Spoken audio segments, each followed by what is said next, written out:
Whoa. Hello and welcome back to the Extra Crank. Today is a very special day indeed because it's my first ride out on my brand new bike. Really, my dream bike. The 2020 YT Capra 29 comp model.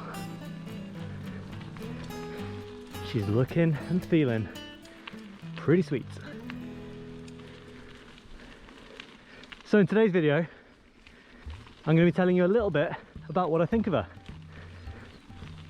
A bit of a first ride impressions, if you will. Some of you may notice I am back at my one trick pony shed of Kirkhill Forest. Now, a couple of reasons for that. One is that we're still not supposed to travel more than 5 miles by car to exercise up here in Scotland. And with it being so close to home, it's so easy just to be out here within a few minutes of finishing work. So hang on in there. I will change the scenery at some point in these videos. And the other reason I've come back here is so I can do a little bit of a back-to-back comparison with my old bike, the Focus Sam, on some trails that I'm a bit more familiar with. It'll help me just to gauge what the relative strengths, weaknesses, hopefully more strengths than weaknesses, that this bike has. As I climb up to the top of the first descent, let me tell you about the buying process. I placed my order online, got regular shipping updates, and then it was delivered to my door just 10 days later. Right out of the box there was very little to do, so I detached the derailleur, swapped the brakes, fit the bar and the pedals.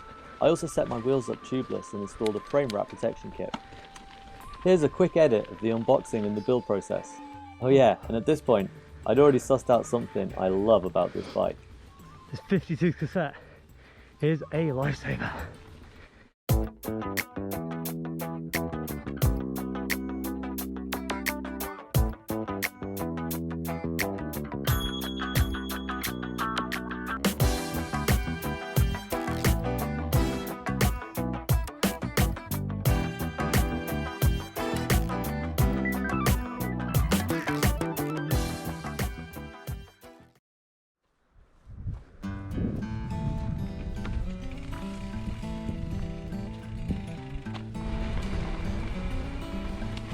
Oh, the brakes aren't bedded in. Oh no!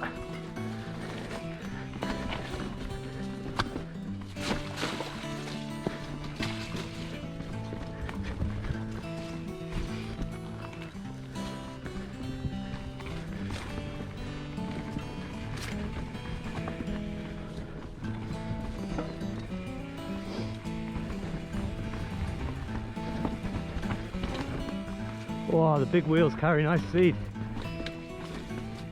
In this flat pedally section, the mud was slick, but already I was starting to feel the benefits of these wagon wheels. This was my first ever ride in anger on 29-inch wheels, and I was having a good time, despite some bad prep on my part. Like an idiot, I haven't bedded in my brakes. There's a couple of steep bits down this one that maybe just have to take it pretty easy on. Hey ho, first ride and all. Let's see what she's made of.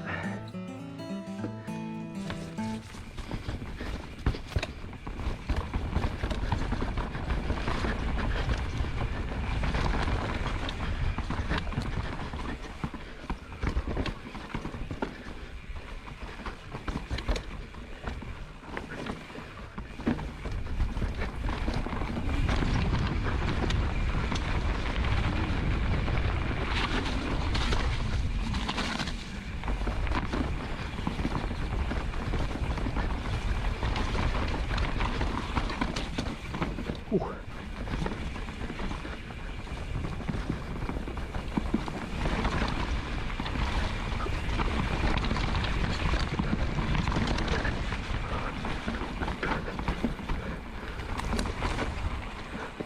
Oh, I went the wrong way.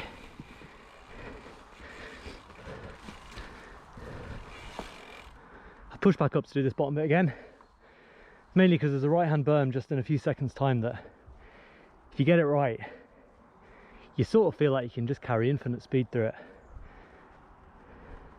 Might be a little thing, but to me, come on, favourite little features here.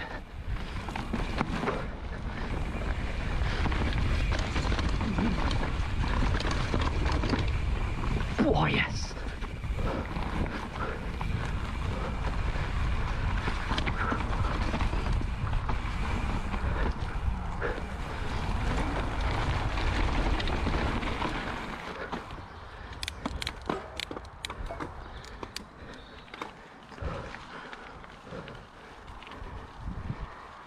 I think I'm in love with this bike. Even with ineffective brakes, that just felt so refined, so smooth. In terms of setup, I hadn't really changed much from the factory. I'd set my sag, albeit on the softer side, and I'd got the bars rolled to my preference. I'd also pulled the saddle forward in the rails, and on that last point, I did find that the slacker seat tube angle did make climbing feel a little less efficient than on my Focus. But to be honest, firming up the shock and the effective lockout on the forks, as well as that wide range Eagle cassette, did a pretty good job to compensate, and I was going to need that pedalling efficiency. Let's roll. On the sufferfest that is the Kirkhill Fun Park.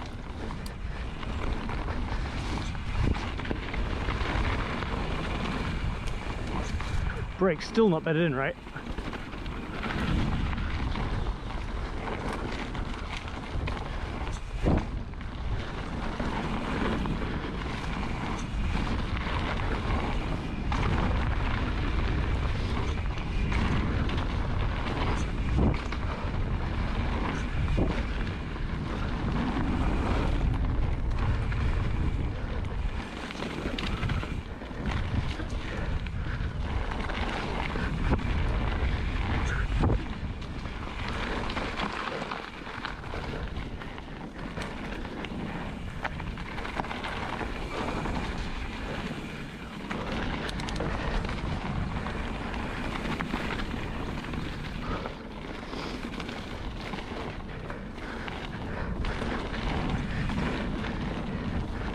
Ah, so flat.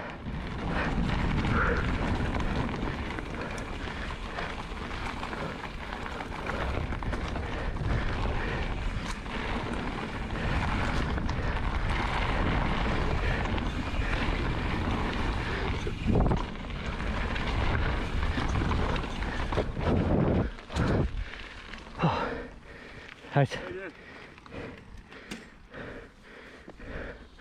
That was close. Since lockdown, the car park at Kirkhill's been shut, so don't normally get this kind of far down, kind of at the most lowest and southerlymost point of Kirkhill, so a bit of a trek back. But one little feature that this place does have is a sort of steep chute, pretty much right off the bat from the car park, which in the dry is kind of pretty easy. Normally stay clear of it in the wet though, to be honest, so hey ho, what better test? What's the worst that can happen?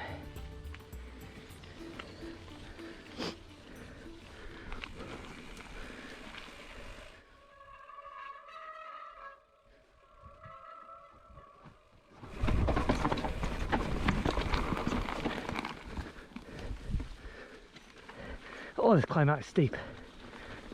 Never made it on my old 1x10. Oh, nearly.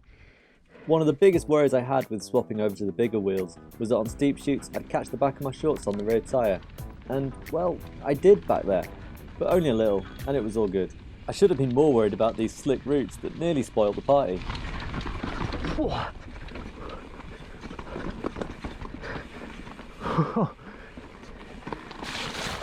oh, I was lucky. That was nearly spectacular. This is an interesting little one.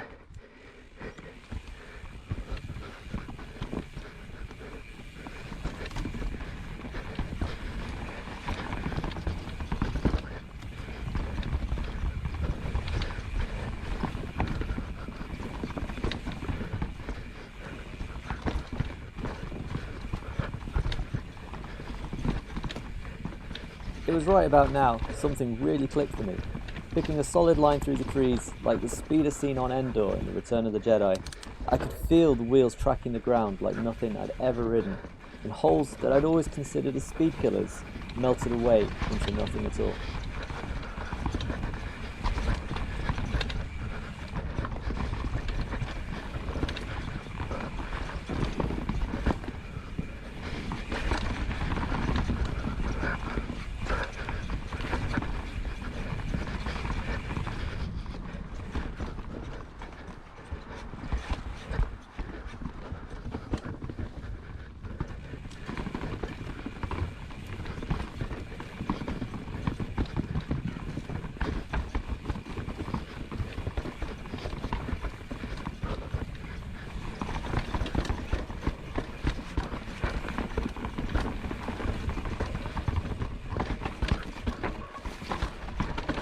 Easy. Conditions are absolutely perfect. Got used to my bike, brakes are bedded in, or nearly bedded in.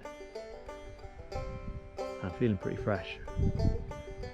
I reckon there's a PB in this. Let's do it.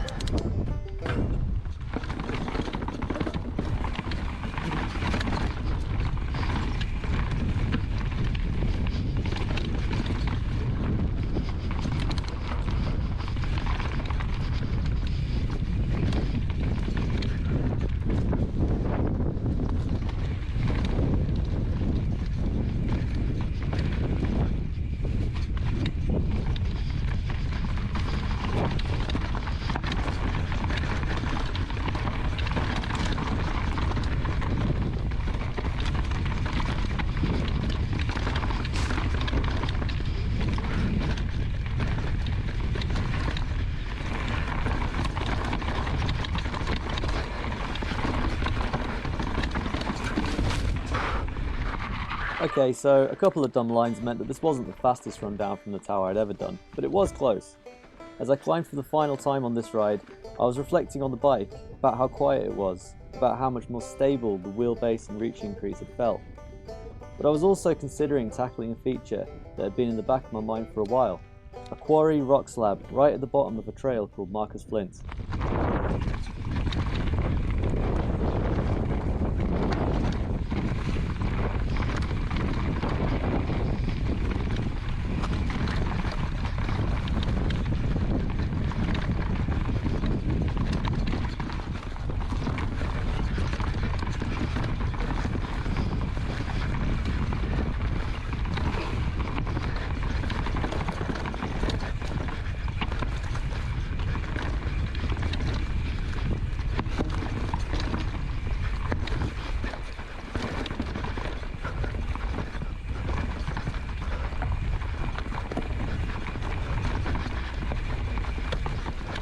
This slab has a horrible ride in, with crank catchers waiting to end your ride right at the top of the steep bit.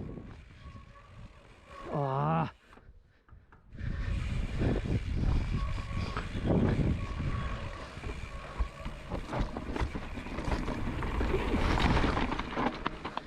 Get in.